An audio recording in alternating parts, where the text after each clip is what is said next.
Golden State Media Concepts bring you Book Review Podcast, a haven for bookworms of all ages and the widest genres, from mystery to memoirs, romance to comedy, fantasy to sci-fi. If you love to read, this is the podcast for you. It's the Golden State Media Concepts Book Review Podcast.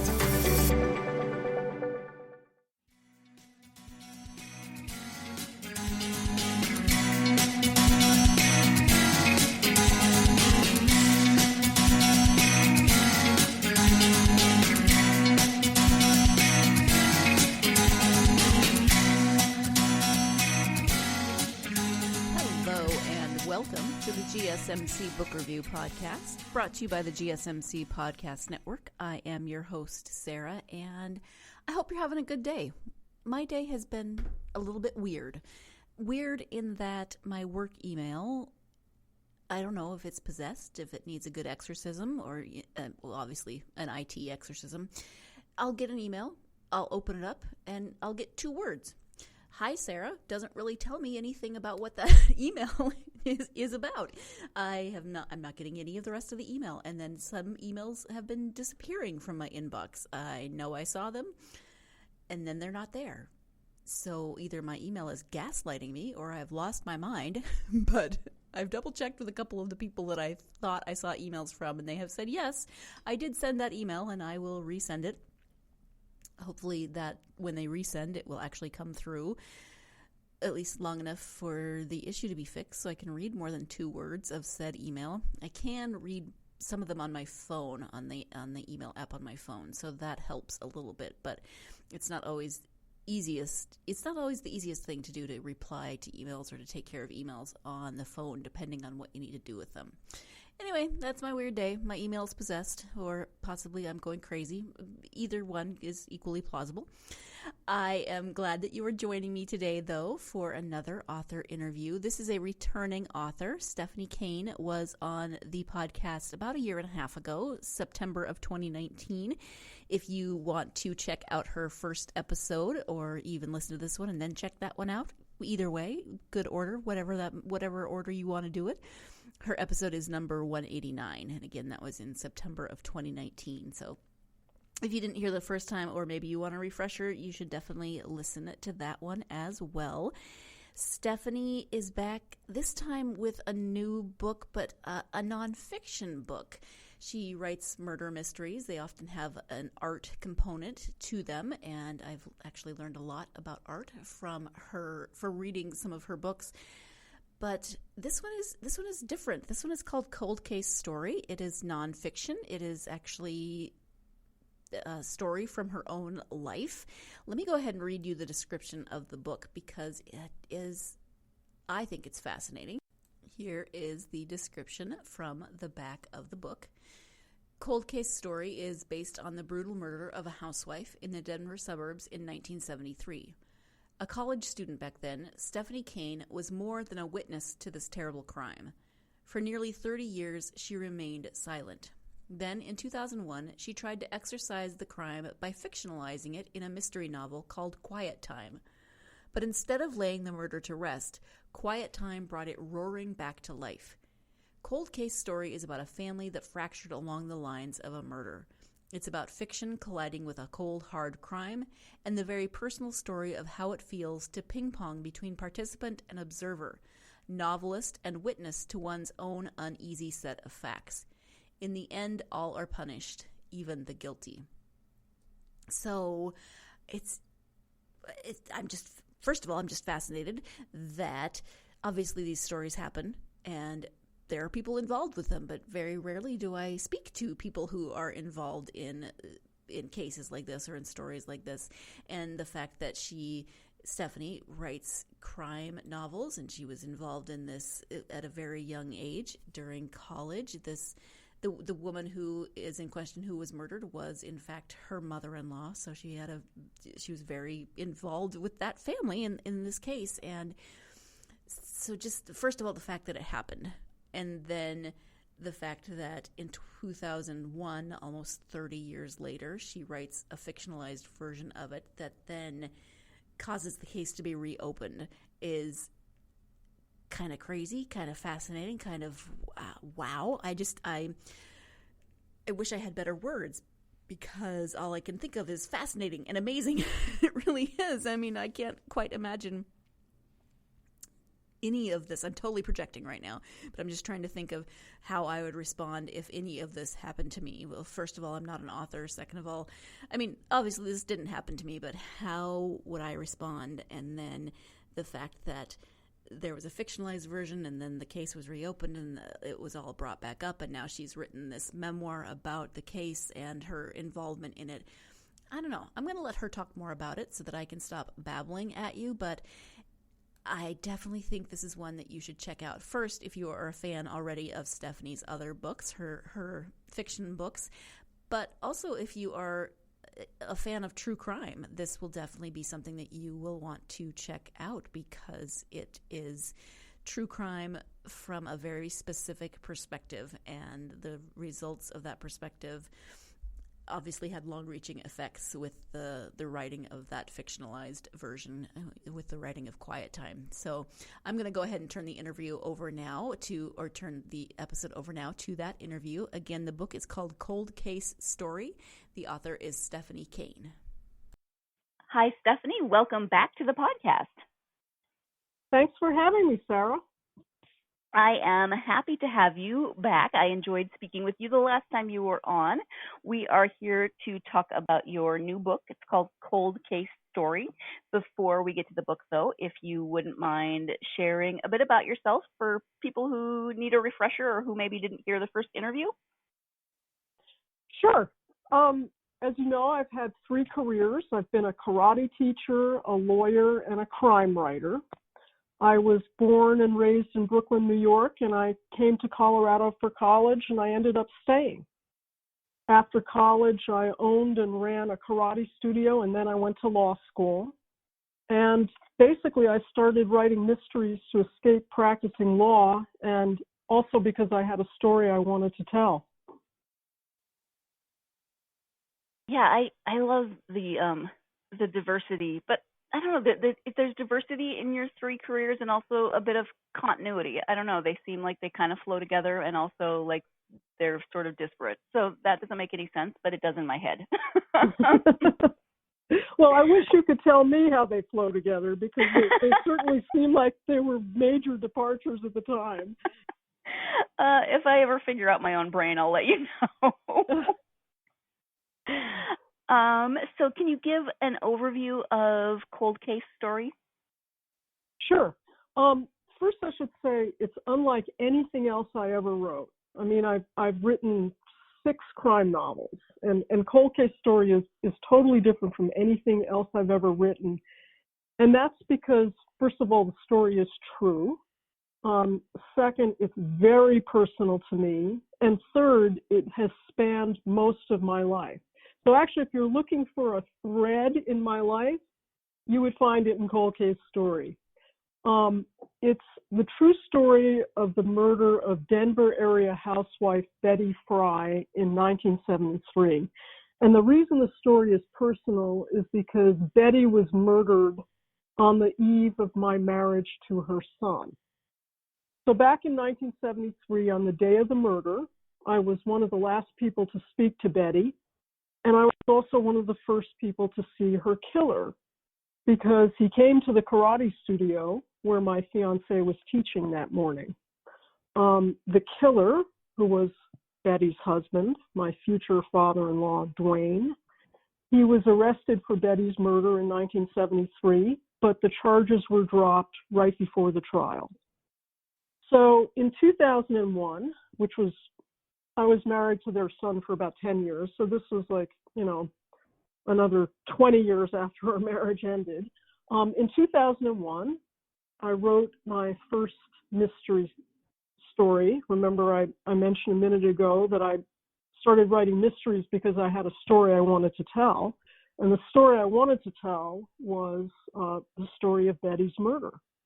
I published it as Quiet Time, a totally fictionalized version. And I basically wrote it to exorcise my own ghosts, because I'd always had this sort of sense of guilt and fear that my upcoming wedding to her son had been the catalyst for what happened to her. Then, to make things even stranger, in 2005, a cold case was opened into Betty's murder after a witness, Wayne, my father-in-law's sister, saw an old run of a rerun of an interview of me on public TV being interviewed about quiet time.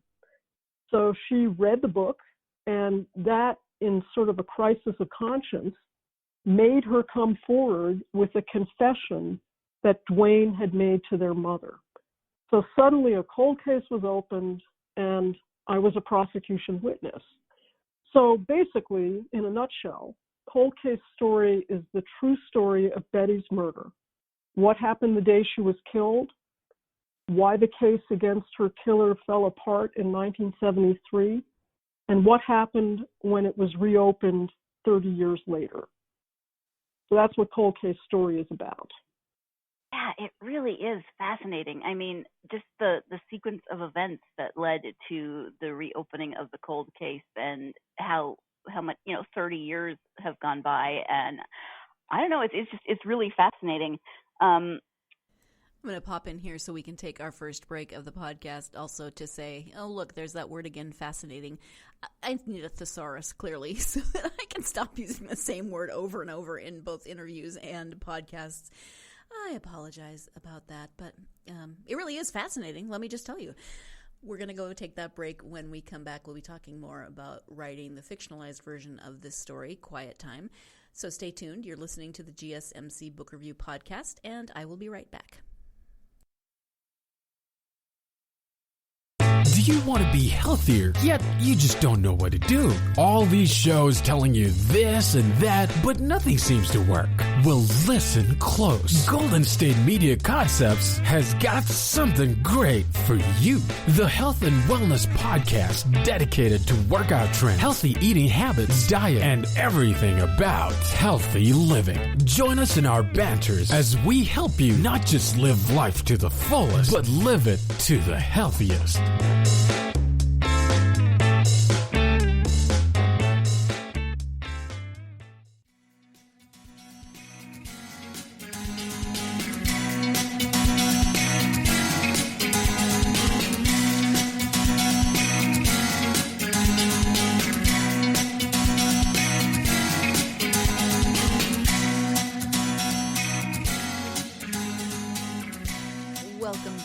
GSMC Book Review Podcast. I am speaking today with author Stephanie Kane about her new book, Cold Case Story. It's also, the story also involves a fictionalized version of the same story, that is Quiet Time, and we are about to talk a little bit more about the process of writing Quiet Time, which again is the fictionalized version of Cold Case Story. You mentioned the novel Quiet Time, where you fictionalize the events. What was that process like for you to write the novel in the first place, many years after the event, and then kind of putting it down on paper, trying to tell that story, at least in a fictionalized version? How was that process for you? Well, it was the first time I ever tried to write a book. Lawyers write a lot, at least in some of my practice. I had to write a lot, but learning the craft of fiction is a totally different kind of animal. And I basically wrote it because I'd never forgotten what happened. And in fact, it haunted me. All the questions surrounding it, why the charges against her husband were dropped, all those things just continue to haunt me. So in 2001, the only way I could write the story was because I had strong memories of the day Betty was killed, but I had access to very few facts. So if I could have written Cold Case Story, the true version, in 2001 instead of Quiet Time, I would have. I just didn't have the facts to do it. So the process of writing Quiet Time, it was sort of a laboratory. Two things were going on at once. I was trying to process the events through fiction, and it was also a laboratory for learning how to write fiction. And it went through like 20 drafts, and each draft taught me a lesson about how to construct characters, how to build a plot, and all of that. So it became sort of my personal laboratory for learning how to write a mystery. And Bantam acquired it and published it, and by then it was totally fictionalized. And Bantam required me to make a slew of other changes so that it could not be traced to, back to Betty's murder. And I was very happy to make those changes. And then comparing Quiet Time and Cold Case Story, I think one of the strongest comparisons is that both of them tell the story of a murder, but the stories are told from very different vantage points. Quiet Time is told from the perspective of a young woman who is trying to process a haunting event, because that's who I was when I wrote it, even though it was fiction. Cold Case Story, on the other hand, is kind of written from the perspective of a mature woman looking back who now had the benefit of all of the facts. So, they're similar, but they're very, very different. One thing that I think is interesting about Quiet Time is that although it was fiction and it was required to be even more heavily fictionalized by Bantam, somehow it retained enough truth to inspire a real witness to come forward. So, there's sort of an interesting interplay between fiction and fact throughout, the whole course of events. Mm-hmm. Yeah, sometimes the truth really is stranger than fiction, or I don't know if it's stranger in this case, but they're so intertwined between the actual story, then the novel, then the cold case, and then writing Cold Case Story. It's really fascinating. Fiction can have power, Yeah, absolutely. You mentioned that it was based on a series of blog posts. Were those your blog posts? Just for clarification. Yeah. Yeah. Yes. And so, go ahead. Well, after the cold case was over, I got the police files, witness interviews, transcripts, and reports from 1973 when there was the original prosecution, and 2005 when the cold case, came into being. And that was like thousands and thousands of pages with crime scene photos and audio tapes. But I still had questions. Betty was beaten to death in her garage. And, the record doesn't tell, what actually led up to that brutal explosion that day. And I was also, another thing that's missing from a record is always what the crime scene tells investigators that doesn't make it into the official file. So after I got all those records when the cold case was over, I spent the next 4 years interviewing witnesses on both sides of the family. I flew to Arizona to talk with the cop who had led the investigation in 1973.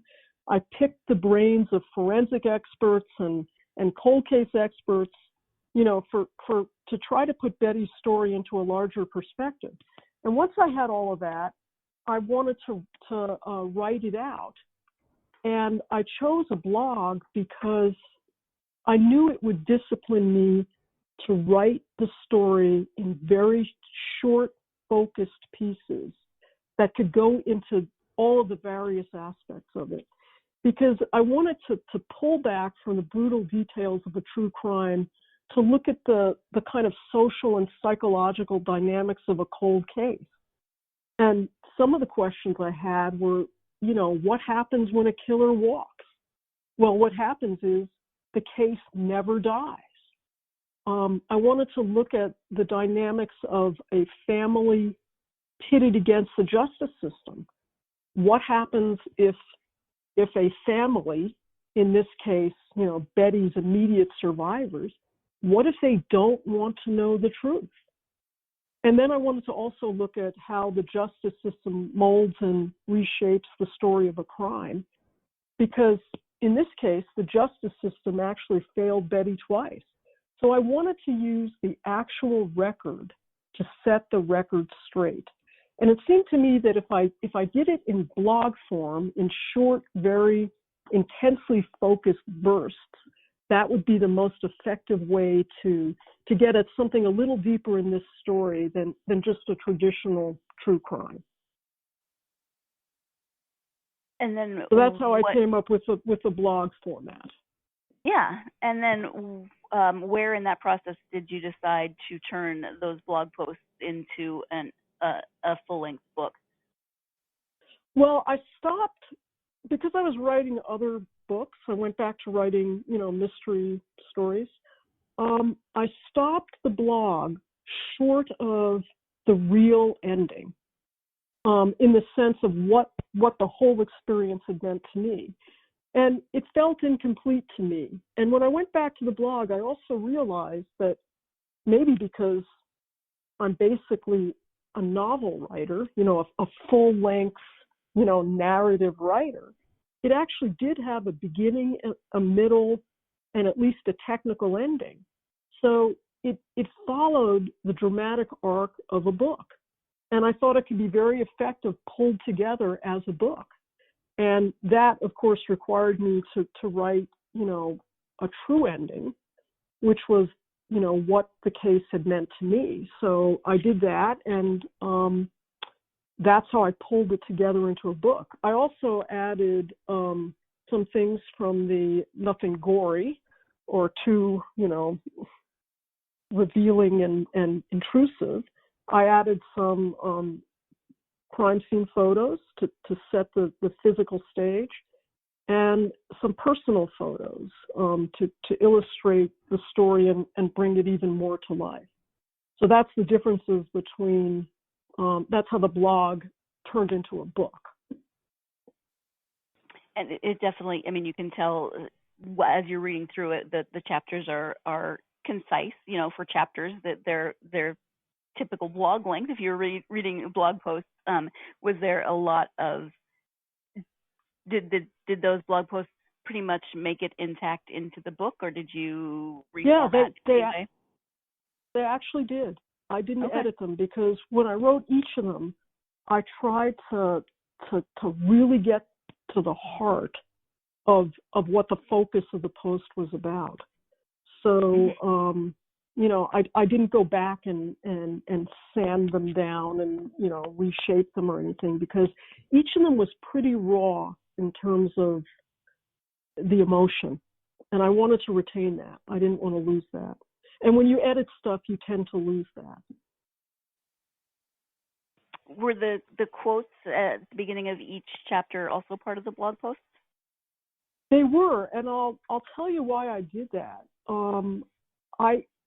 As you know, it has sort of an unconventional format because each chapter kicks off with definitions or quotes, and I did that in the blog too. The quotes come from transcripts and police reports, and I used them to focus myself and to provide some context for what each chapter was about. I also wanted to make the story more immediate and dynamic and to try to bring it alive through the words of others. Some of the chapters, as you know, kick off with definitions. And that was meant to inject a bolt of objective reality because words and concepts have clear meanings. And so, when you're writing something as personal and subjective as the story of a crime that has basically shaped your entire adult life, it's really important to ground it, in words that have, common objective meanings. So it was meant to be sort of a grounding mechanism and a way to focus what was coming and also to bring it alive. I'm not sure I've ever thought about the need for a grounding mechanism in this way before, but it makes absolute sense. As I said at the beginning, I've never been through anything like this experience that Stephanie describes in the book, so I can't speak to that element of it, but it does make absolute sense. We are going to go ahead and take our second break of the podcast. When we come back, we'll be talking more about, obviously, Cold Case and Stephanie's experience as a lawyer, how that did or did not affect the writing of both Quiet Time and Cold Case Story.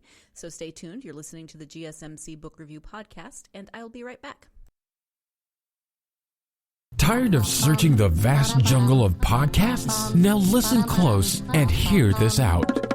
There's a podcast network that covers just about everything that you've been searching. Hey! The Golden State Media Concepts Podcast Network is here.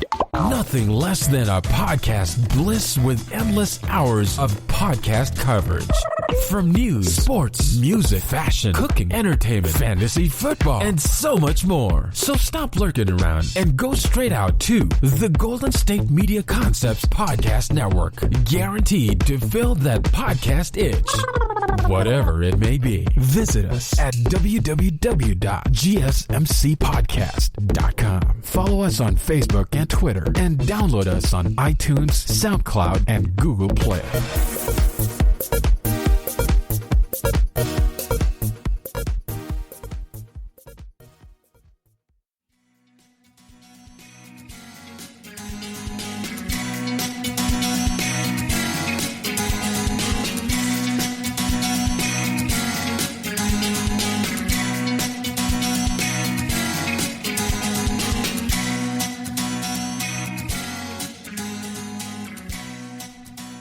Welcome back to GSMC Book Review Podcast. I am speaking today with author Stephanie Kane about her book, Cold Case Story. Let's go ahead now and return to that interview.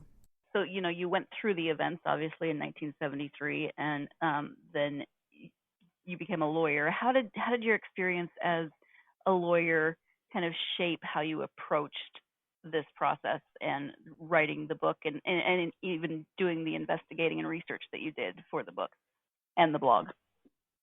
Well, law teaches you, or at least it taught me, to be very analytical and thorough. So it was, and also to, sometimes you have to knock on doors. You've got, if something doesn't give you an answer, you can't just throw up your hands and say, well, I guess I'll never know. I mean, I think practicing law taught me a certain doggedness that was probably part of my personality anyway, but it gave me some sort of intellectual and psychological tools to try to go after the truth in as objective a way as I could. Being a lawyer did not serve me very well when I had to actually be on the witness stand in the cold case proceedings, because having been in the courtroom and having done some criminal defense work, I knew all the tricks, all the things that were going to be thrown at me. And so I think it was maybe harder being a lawyer to be sitting on the stand and having to process on so many different levels what was going on. Because the most important thing is you want to tell the truth. You want to be as complete and accurate and unemotional as you can be to get the information out. Yet at the same time, that each question that you're being asked, has like a trap door, has some hidden thing, has some objective that is not eliciting the truth. So being a lawyer, came into my experience in many different ways throughout the whole process. The book came out March 1st, is that correct? That's right. Yes. How has even before the book came out, how has the reaction from the family been? Because, you were married for 10 years, but you have not been part of that family since then, in that way. Has there been reaction? What was their reaction to the blog posts, to you researching, et cetera? I have not, well, in researching Cold Case Story, I interviewed elderly, one of Betty's surviving sisters. By then, the witnesses were all in their 80s. I spent quite a bit of time with Betty's closest sister. She actually had 7, came from a big farm family in Kansas.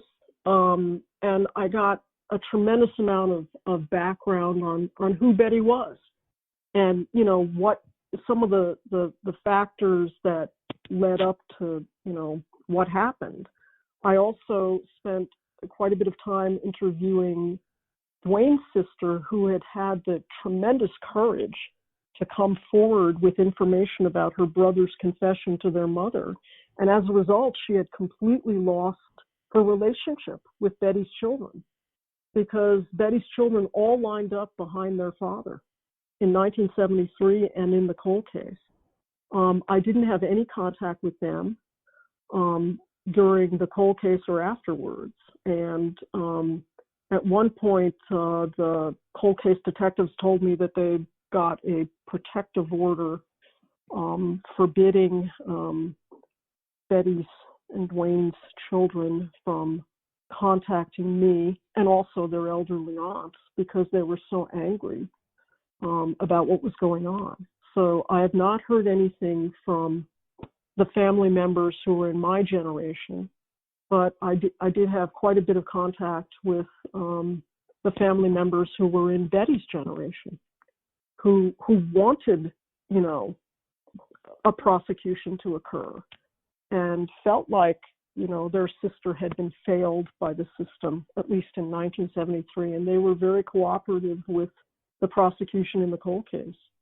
And to me, they're the heroes of this story, because they lost, they lost a lot by standing up for Betty. They lost their relationships with Betty's children, which had formerly been close relationships. Mm-hmm. It really is an amazing story, and highlights a lot of different, family systems and those sorts of things. You were young. Obviously, you were a young bride-to-be in 1973. You didn't have the closest relationship with your mother-in-law then. She wasn't actually your mother-in-law yet, but you know what I mean. Yeah. How has this process helped you to kind of reshape your image of Betty now that you're older, you've been married, you've been through a lot more? How has your opinion, because you didn't have the opportunity for that relationship to evolve, so how in your own mindset has that relationship evolved, or your opinion of Betty evolved? Well, it evolved in a couple of ways. It's really interesting that you asked that, because as you say, back then I was just, as a college kid, I wanted her to like me. I was entering her family. It was a very different family from my own. We had cultural differences. Betty did not approve of the marriage. So I was always, I was in the position of wanting her to like me, but, the differences were so huge, and then she was killed. So a couple of things happened. Through the course of the cold case and up to now, I developed a warm relationship with her closest sister, Jean, who was one of my sources for Cold Case Story. She filled me in a lot on growing up, what it was like for them growing up and all that. And she became I was able to sort of picture how my relationship with Betty might have evolved through the way my relationship with Jean evolved. So there was that. And there was also that, having so many decades pass and having had a second marriage, which is a happy marriage, it enabled me to step away from myself and the reactions I had back in 1973 and develop a real compassion for Betty and all of the aspects of her life, what she was going through in her own marriage, and, trying to come to terms with herself. And so I ended up feeling, very, very compassionate towards her. And one thing that really it made me feel close to her was, as I was writing the blog, I was looking through, what few tangible memories or souvenirs, you might say, artifacts of my first marriage. And I came across a cookbook that Betty had been given, I think, when she first got married. And it was more like a scrapbook for recipes than it was a cookbook. It was designed to be, a young wife's scrapbook of how she enters a marriage. It was called My Favorite Recipes. And it had Betty's handwritten notes in it. It had note cards written in peacock blue ink. And it just gave me such a snapshot of what she had entered her marriage with, all the dreams and all the hopes, about the family she wanted to build. And when I got to know Jean, I gave her that, because it was more appropriate that she have it than that I did, and she was very moved by that, because it brought her sister to life at a certain point in her life that was a very tender point, much like the stage that I was at when I entered her family. So those things all kind of rounded out Betty for me as a real human being, and that's something that I hope that readers take away from it. That the human aspects of this story, that murder doesn't happen in a vacuum, and it has a lasting impact. Betty was a real woman whose death rippled through a family system and larger systems, like a stone in a pond. And I want people to take that away from the story. Another thing I want people to take away from the story is that the justice system is not a shapeless monolith. It is comprised of humans who are fallible. They make decisions all the time, and some of those decisions are good ones, and some of them are bad ones, and some are made for good reasons, and some are made for the wrong reasons, for personal reasons. And so for me, the whole story is just a very, very human story. And Betty, of course, is at the heart of it. Pardon the interruption as I jump in here so we can take our last break of the podcast. When we come back, we'll be talking a little bit more about the cathartic process of writing not only Quiet Time, but also a cold case story. So stay tuned. You're listening to the GSMC Book Review Podcast, and I will be right back. Golden State Media Concepts social media podcast. Time to hashtag everything. We talk about all the fun, crazy stories on social media, from Instagram to Facebook, Twitter to Tumblr, or probably even Friendster. Join us each week as we explore the quirky side of social media. It's the Golden State Media Concepts social media podcast. It's simple, such a sad song. The one that we rely on to get us.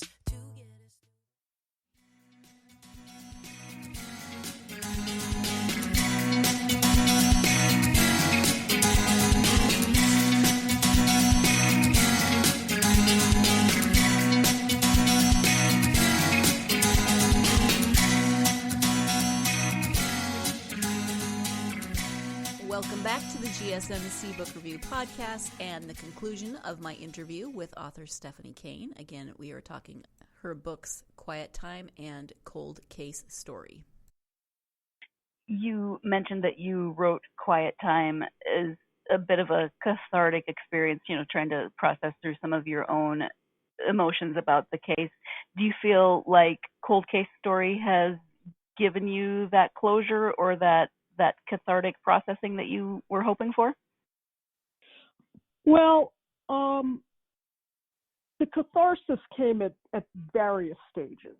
When I was a witness in the cold case, which was certainly nothing I would have ever guessed would happen in a million years, I had to come to terms with what I had done to fictionalize her case in Quiet Time. And, I had to face these people I had fictionalized, I'd made into, villains or whatever. I had to face them as human beings, in a courtroom. So that was, very cathartic and triggering. So there was catharsis and triggers throughout. But, one really cathartic and triggering aspect of writing Cold Case Story, which, again, I couldn't have predicted, was coming up with the ending. You know, when you're writing fiction, a writer comes up with an ending to satisfy the reader's expectations or the writer's needs, or both. Like in a crime story, you know, the killer gets caught, justice prevails, things come out right. But in writing Cold Case Story, this was after I had ended the blog, but the story still, I had stopped short of writing what it really meant to me. When I wrote the ending of Cold Case Story, which is the last 5 or 6 very short chapters, it was unexpectedly painful because I had to face what the whole experience meant to me. And it was triggering and cathartic because it forced me to accept who I was in 1973 and things I had done or not done, and what that means for the person I am now. And that was pretty heavy. But I guess that's the ultimate catharsis, you know, that the whole story and experience produced. Yeah, I can only imagine the the emotions that you had to have gone through, and just the process of not the process of processing, the process of remembering and kind of figuring things out from your current standpoint. It had to have been a lot of emotional work.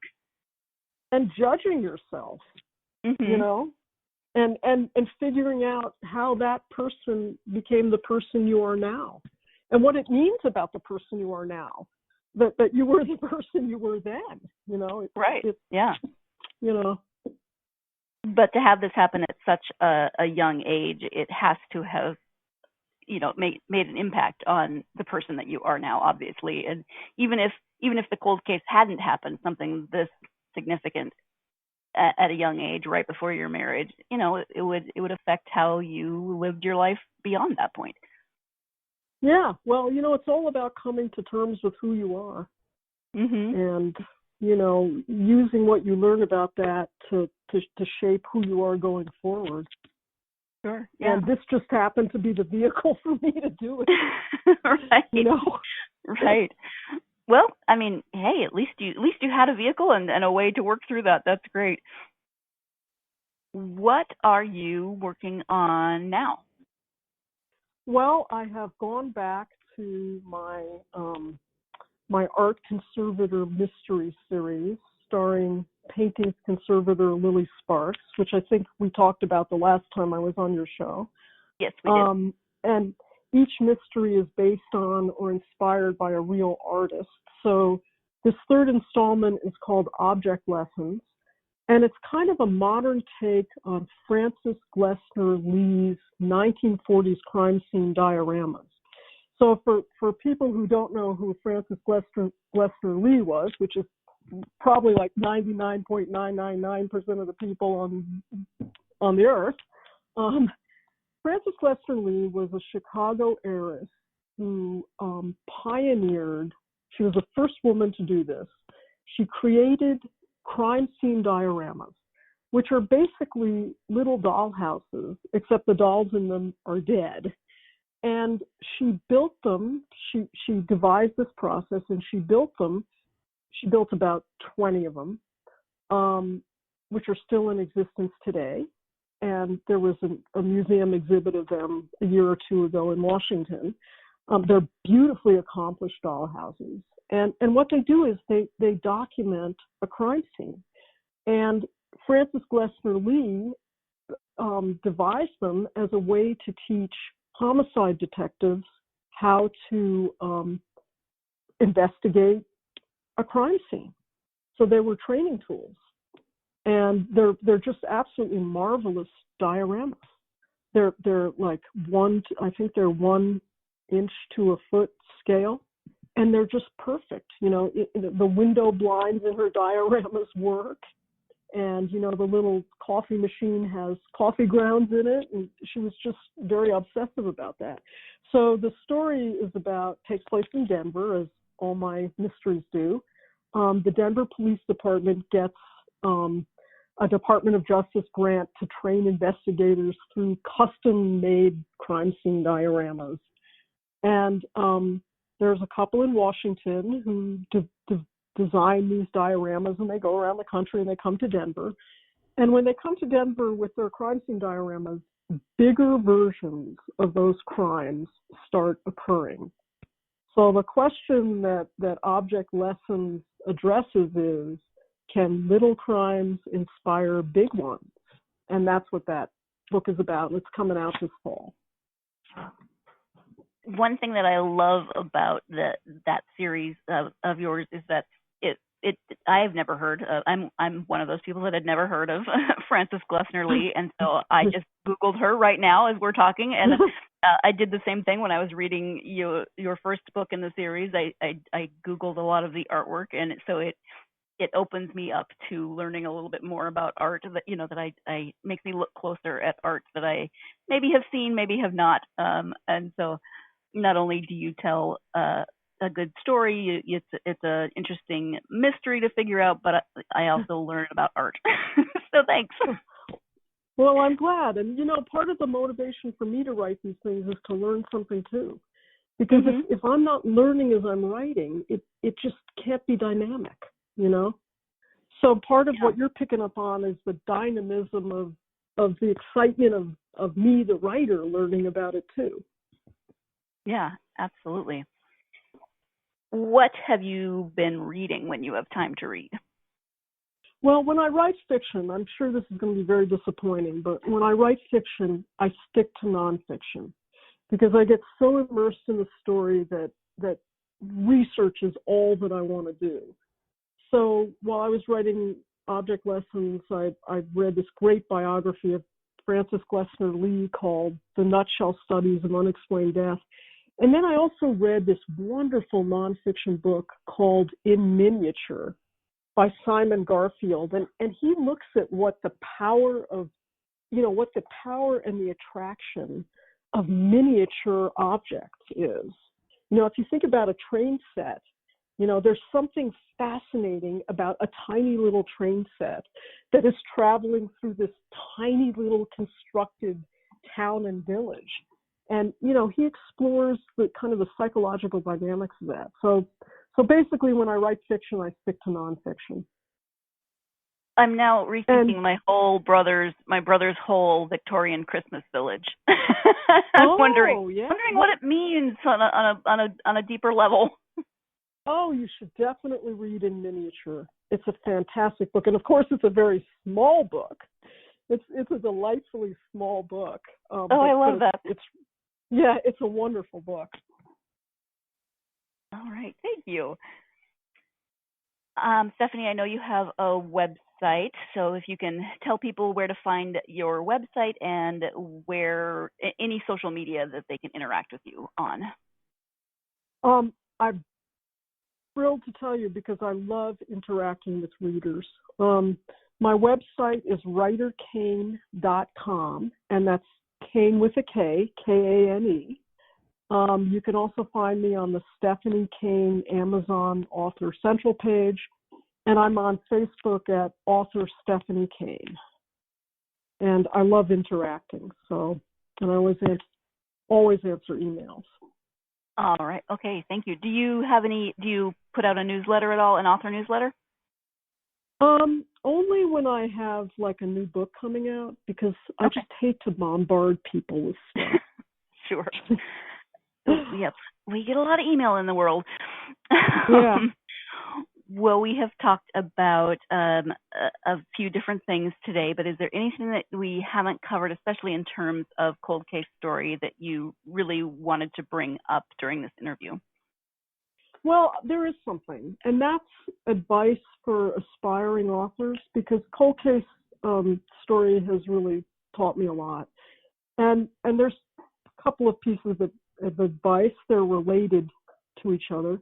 The first is that if you're writing fiction or nonfiction, you should always strive to be as honest as true as you can in telling your story, not just because that connects with readers, but because it can have surprising results, and what I'm thinking of is that a lot of the truth got pounded out of Quiet Time because it was meant to be fiction, but something in that survived that reached somebody years later when they were watching an old rerun in the middle of the night, and it resulted in a cold case. And I think if it had been, if that truth, whatever that emotional truth was that survived, if that had somehow been pounded out of it, or if it had never been there, it wouldn't have touched the person who came forward. And then the other piece of advice, obviously, is write what you care about, the story you're meant to tell. You might have to put it away in a drawer and revisit it from time to time, and in different ways, like in fiction, in a blog, while you're learning the craft. But I think writers need to have faith that no matter how long it takes, they'll find the right way to tell that story. And everybody has that story in them. And that's the story they should try to tell, however long it takes. Yeah, actually, that just makes me think of how this story has evolved for you from writing a fictionalized version to then writing the blog to then turning that blog into a book. That has to have been an interesting process and an interesting process for you as not only as a person who experienced all of this, but who then put it into words, and how that process worked for you as a writer. Well, each time I challenged myself to do it in a different way, because I kept trying to find the best way to tell it. So I learned every time, and I really, what I learned from that blog was the power of compression. Going deep instead of going wide. And with Cold Case Story, I forced myself to really write the ending, the true deepest ending, which was painful to do, but I owed it to anybody who was reading the book. So I kept learning, which is the most important thing, I think. I want to thank you so much for joining me again on the podcast. I have really enjoyed this conversation. Thank you so much. Thanks a million for having me, Sarah. Thank you once again to Stephanie for joining me for a second time on the podcast, this time to talk about her new book, Cold Case Story. As a quick side note, while we were talking and she was talking about the book that she was reading about the miniatures, the crime scene miniatures, I looked that up and looked at some of the pictures, and the detail is amazing and it's pretty cool. So that may be a book you want to check out if that's something that you are interested in. I know I would love to read it. I'll add it to my TBR. We'll see if it gets read anytime soon. But the pictures are really cool. So if you have a few minutes and you just want to look up the pictures, go ahead and do that and see the incredible detail that went into those crime scene dioramas. But also, you should definitely check out Stephanie's books, especially this new one, Cold Case Story, if you are a fan of true crime, or if you're already, like I said earlier, a fan of Stephanie's work. Maybe you've already read Quiet Time. You should read Cold Case Story, see the differences, see where fiction and nonfiction collide or depart. And then Stephanie's other books, of course, she spoke about them a little bit in the podcast, but there are a lot to choose from. So if you are not a reader of Stephanie Kane, you should definitely go check her out on her website or Amazon or your independent bookstore, wherever you buy books, wherever you look into books. Definitely go check that out. Thank you, as always, to you, my listeners. You know I so very much appreciate you. If you are a fan of this podcast, please do me the favor of a couple of things. If you're not already following me on social media, well, the podcast on social media, you don't need to follow me. I'm boring. Follow the podcast on social media. GSMC Book Review is on Facebook, Instagram, and Twitter. I love hearing from listeners, so feel free to contact me. That would be awesome. Also, if you haven't done so already and you would like to help this podcast reach book lovers such as yourself, please do leave us a review on whatever podcast platform you are listening on. Also, like, subscribe, do all those wonderful things. I know I say it every week, but it really does help get this podcast out to more listeners. And who doesn't want to learn more about books? So we want more listeners to find out about fun authors that they can check out. Speaking of fun authors and fun author interviews, next episode, I will be speaking to author Nancy Burke about her new book, Only the Women Are Burning.